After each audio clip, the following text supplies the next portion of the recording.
The Great Tangshan Earthquake by Mitchell Masuda. On July 28, 1976, the Great Tangshan Earthquake was a surprising awakening. In the early morning, a 7.8 magnitude earthquake struck.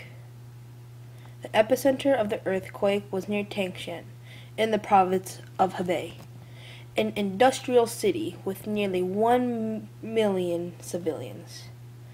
The cause was when the 25-mile-long Tangshan Fault, which runs near the city, ruptured due to potential energy caused from the Amurian plate sliding past the Eurasian plate. The earthquakes lasted up to 14 to 16 seconds, and buildings just collapsed. 16 hours later, the 7.1 aftershock rattled everybody's bones, which really didn't help the circumstances Tangshan was in. There was total destruction and chaos in Tangshan. There were no foreshocks to say that there was a larger earthquake about to happen. People said that water in wells supposedly rose up and down 3 days before an earthquake.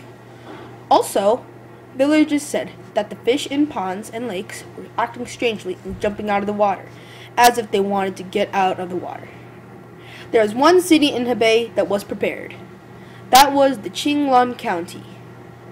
On July 25th and 26th, each community of Qinglong County had emergency meetings to prepare and instruct villagers in case there was an earthquake. The buildings were examined and the water reservoirs were given special attention.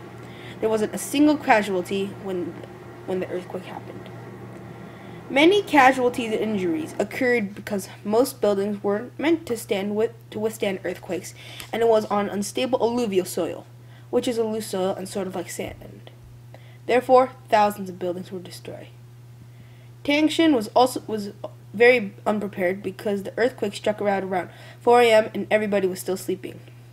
There were around 245,000 to 255,000 dead.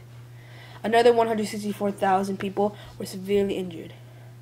Another reason that there were so many casualties is because it was highly doubted that there was going to be an earthquake in Tangshan.